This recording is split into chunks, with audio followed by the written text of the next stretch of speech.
What is up, good people? How are you doing? Bashmatuma right here with Ugandan Juice Podcast. Yeah, thank you very much to every single person that supports this podcast, both on AfriPods and on YouTube. You're very, very amazing. You're the MVP, as I usually say. Well, this podcast, of course, brings you the biggest stories that are trending on Uganda's entertainment scene, and I'll just like to just dive straight in without any further ado. Well, this time round, there has been Nyege Nyege. That has been the highlight of the previous week, and of course Nyege Nyege was lit. Trust me, I personally went there for just one day, but the enjoyments that I partook, damn, it's a very memorable experience. It's just a 4-day festival. Now, for those people that are not familiar with Nyege Nyege Festival, it happens in Uganda, in Jinja, or in Jeru town before you reach Jinja, and it's more of a music festival, music and arts and exhibitions and various stuff, and it has people from all over the world. So it takes about 4 days, from Thursday to Sunday, and then until I think Monday morning. But I personally went there for just the Saturday thing. I went Saturday morning and left Sunday morning. I didn't sleep at all. It was just party after party after party the whole night, like from morning Saturday to Sunday morning. It was just too late. And it is usually for underground performers or actors or musicians and DJs, and it really relies on, really rarely does it rely on big names in the music industries, apart from I think last year when they brought Shoma Josie, and by that time really Shoma Josie wasn't something big in Uganda. In fact, even till now very few people know her name. So last year they brought Shoma Josie, and this year it was just various other performers and DJs from Europe of genres like Afro House and Afro, all that stuff. But yeah, and various DJs from Uganda actually played too. Naselo, DJ Naselo, and some female DJ whose name I've forgotten. Well, there were very many great things, and it actually had 7 different stages. So you'd be at this stage and they're playing dancehall, and maybe you're not a big fan of dancehall. Then you'd go to the other stage and you find EDM, that white people music where they be dancing and shaking their heads with just beats, do like the whole time for like 30 minutes with no words in the song, but they really love it. And one impressive thing is that every single stage was turned and lit. It was turned like there was no discrimination or anything. Every single stage was turned, like every single place was lit in its own way. If you'd find some place the other side dancing to, I think they call it by Coco, there were some Tanzanians and Kenyans on their stage dancing their normal coastal stuff. It was also full. You'd go to the other side with the EDM, with the Europeans dancing their stuff. It was full. You'd go down this way with the dancehall and Jamaican music, full. You'd go the other side to the DJs and playing, and there were vibes all over the place. People were enjoying. Some would go down to the water. I also went into River Nile and had some photos there. Yeah, because it's the venue is right on the banks of River Nile, and it's very big. So you'd go into the river and then come out to this stage and then go have something to eat. The food was cheap, alcohol is lit. So trust me, any single person that says anything bad about Nyege Nyege is just a person that hasn't been there before, because their place is super amazing. True, with the homophobic nature of most Africans, I would say, who live in Africa, or some of them, with that homophobic thing, they don't appreciate seeing other people in the same audience, like gay people, like people that drink a lot of alcohol, people that smoke maybe. So they get offended, but really no one really cares what anyone does. Everyone is about their own business, so it's not a big deal. That's why when it was banned last year by the minister, he later had nothing to do. He had to just leave it to happen again, because really there's nothing harmful about it. Like, it's just people having fun. And one real fact actually was the smoking, serious smoking, like everywhere you'd go, and serious drinking, because the alcohol was cheap and the food was also cheap. So whatever takes you there, you can't fail to enjoy. If you're the kind of person that never drinks or never smokes or never that just loves the music, you would enjoy it fully. If you're the kind of person that does any of that stuff, you'll enjoy it fully. If you're the kind of person that just likes to relax on the riverbank, on the sides, and get some fresh air, you'd enjoy it. If you want a boat ride, you'd get that. You'd get literally everything at Nyege Nyege. It was more of a full package. Trust me, you enjoyments were partaken in full, and Nyege Nyege was so fun, and people were there, of course, from different parts of the world, of different races, different orientations, different genres of music, and I noticed that Kenyans were actually there too in plenty, because everywhere you'd go, you'd hear some random person yelling "Wamlambes," and everyone was like, yeah, like Kenyans were there in plenty, and they're such a vibe to be around, and of course, for a fee as high as 200,000 for a Ugandan, because for Ugandans and East Africans it's 200,000 for the entire festival, and then non-Ugandans I think it's like 400 or 500,000. But people were full. It was over 10,000 people in that place. So it's just crazy how people got devoted to this entire thing.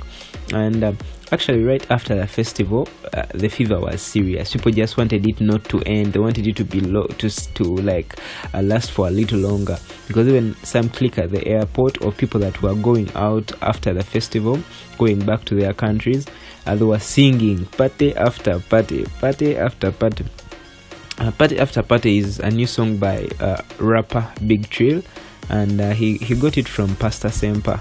Like in one of the interviews Pastor Semper had, actually, this reminds me, the same Pastor Semper whose song was whose line of Party After Party was sung about by Big Trill is the same Pastor Semper who was ridiculing Nyege Nyege just recently after it ended, that it's a devilish festival, it's evil and stuff like that. So I would wonder what we should call him. He the person that influenced someone to sing Party After Party. Well, if you might not know about that infamous interview Pastor Semper had, it's also the same interview which came up with this meme of "Why are you gay?" That Ugandan meme that has made rounds all over Twitter for like a full year. Like, it's very, very infamous all over the world. Even at big comedy shows, it has been played. The "Why are you gay" meme. And how it happened, actually, it was one of the gay rights activists, I think he's called Pepe Julian Onzima. He was being interviewed many years ago. I don't know why it just came back today, the meme, but it happened on an NBS TV interview early morning many years ago with journalist Simon Kagwanjala. I don't know his other name, I've forgotten it, but he's Kagwanjala. Those are the two Luganda names he has. So he was interviewing the gay rights activist, and he also had Pastor Semper on set. Yes, and he asked Pastor Semper during the thing, and then he was saying party after party after party.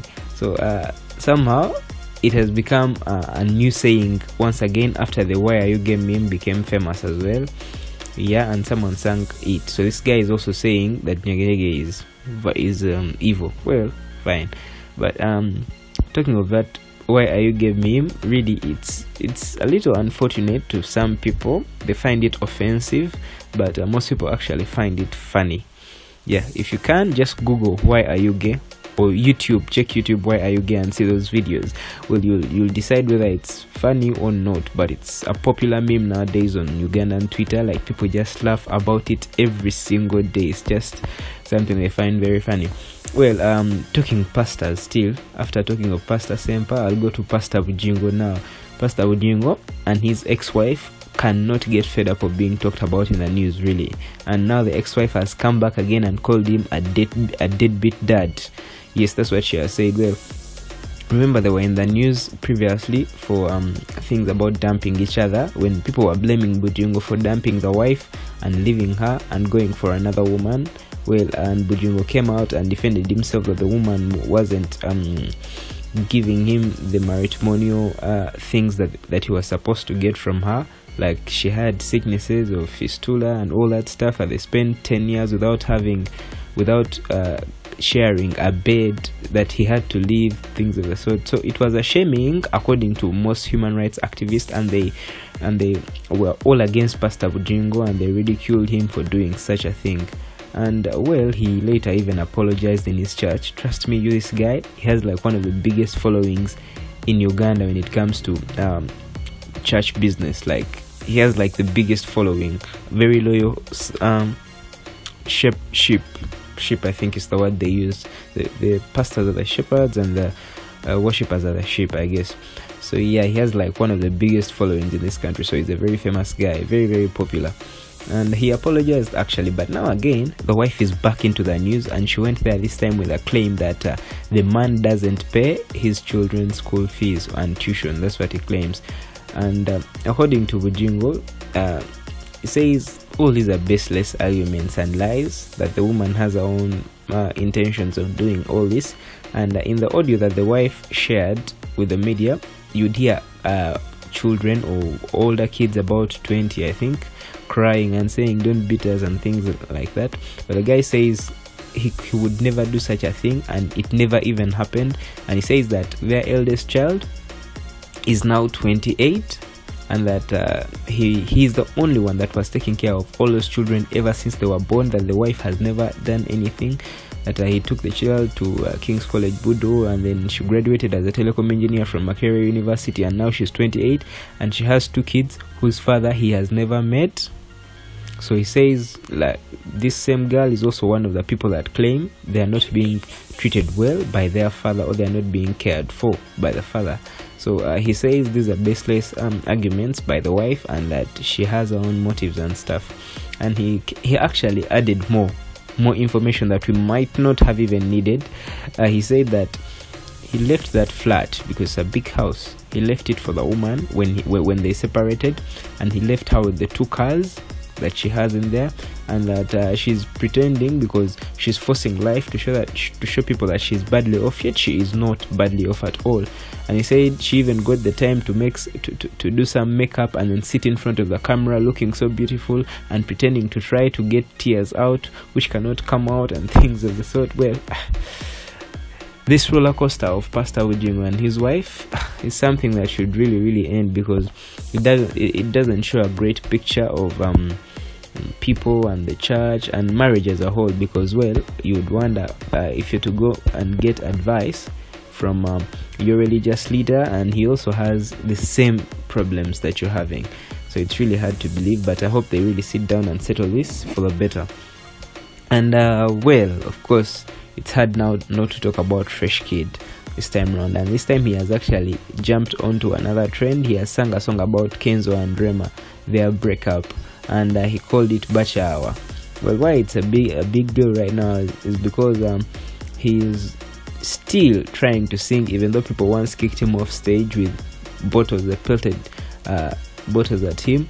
So he has decided to still sing about this situation, and he sang about why do women really dump men? Why? What does a man do to you such that you can dump him? He blamed Fear for dumping Cats, Sheila Gashomba for dumping Fikfa Maker, and even Kenzo for dumping Rema, and also he blamed Fresh Mommy, Fresh Kid's mother, for dumping him. Well, crazy, but the other big deal about this thing is that Khalifa Aganaga, who is he's a great dancehall artist, he's very talented. People are blaming him for being such a weird guy. Remember, he's the one behind Fresh Kids Everything. The first song he did, even this second one, you'd see it's under Bad Character, Aganaga's label. And people are blaming Aganaga. They're like, man, instead of supporting your own career and trying to release new music, you're wasting time with Fresh Kid. Sorry, Fresh Daddy, you're forcing his music onto us. And they're saying, instead of maybe supporting his son who is actually talented, you're clinging on to the father. Why? Because it looks like this guy is just looking for stunts, this Aganaga guy, instead of doing his own music. That's what most people say. So and actually, if you think he was about to stop, he isn't. He decided to go onto his social media and share a poster that Fresh Daddy is going to have a concert called Bacha Hour, something was with the first name, my Amazike Bacha Hour concert. That's what he did, and it was actually a nice looking poster with great photography and great graphics. Wow. Anyway, but it happened like that anyway. And then Alikiba is actually performing. Talking of shows, is going to perform in Kampala. Well, I first heard about Alikiba coming to Kampala when it was about the Starbucks cafe thing. And really, for the cafe event, it wasn't something as big as a concert, something simple. And then suddenly I heard that some promoters jumped onto the entire Alikiba thing, and they hired him, and they are going to host a show at Lugogo Hockey Grounds. I'm really scared for these guys. I'm not scared for them because they'll fail to fill the venue or anything, but honestly, it's a very expensive ground. Like, very few people would host at Lugogo hockey grounds, really, at such a low amount or such a low price. It's not something you would easily do because the returns might not be that great. I don't know their motive, because I'm pretty sure they're not guys who have been in this industry for long, the promoter business in such big shows. And well, secondly, I think it would have been even better if at all they would have made it like a VIP concert at Serena, 100k per person, and then they would fill it up and get the money back. Well, anyway, I don't know what they were thinking about to put such a show down there at Lugogo hockey grounds, which is admittedly not as big as the cricket oval, but it's pretty expensive. And I'll even give an example of Diamond. Diamond has performed a couple of times here, but there's no single promoter that would trust his entire investment in just one single Tanzanian artist. Really, trust me, even though you're seeing them as hits right now, they are not that big to pull a layman, a low-class Ugandan. It's only the people that know music that really appreciate a lot of this music. But local Ugandans that pay 10,000 to go watch a show, really, they are not so high-end to that extent of knowing a lot of external music or music from Kenya and Tanzania, really. And I'll give you an example. The first time, or the biggest time that Diamond had performed here, I think it was the one with Pato Ranking. So you see, he wasn't brought alone, it was together with someone. So together with Pato Ranking, they did a show at a big venue. I think that was either Cricket Oval or Lugogo, Lugogo Stadium, something like that. So that was a big show. And then secondly, the Kampala Carnival. And remember, the Kampala Carnival is free of charge, and people are walking around the city like fully, so you're assured of people to come and watch. That was the Kampala Carnival with Jennifer Musisi. Thirdly, the other big show apart from these birthday parties he has done with rich kids, the other big show I think was the Charles Mohanji show. Yes, now that Charles Mohanji show, that is a weekly show. Like, Comedy Store has assured clients every single week that come and watch comedy every week. Like, he's sure of the show. That's Charles Mohanji. And even to make it more worse, or make it more clear to you, Charles Mohanji actually increased the price for that very show, such that you could afford the $40,000 to pay Diamond. So he made a lot out of this show, but I don't know what these guys really planned out to go to a show like Lugogo hockey grounds and make it a price like 30,000 for someone like Alikiba. Well, Alikiba is big, no one is arguing, but like I said, Tanzanian artists in this era are not so big enough in the lower market of the lower consumers of Ugandan music. These guys don't know so much of Tanzanian musicians, and they might know at least one or two songs or three, like the biggest famous ones. Alikiba is not the kind of person that releases a lot of music. So really, let's just wait and see. I just wish these guys good luck. I hope they really get a lot from this particular show. But anyway, I guess that's all from me. If you really loved the photos that I did for Nyege Nyege, you can hit me up always and let me know when you can give me business. The photos that you saw that were shared during the Nyege Nyege story were all taken by me, of course, apart from the ones which I was in, but the others were all taken by me. I'm very sure my producer will share those there, or shared them already anyway. And well, till then, my name is Bash Mutumba. See you then.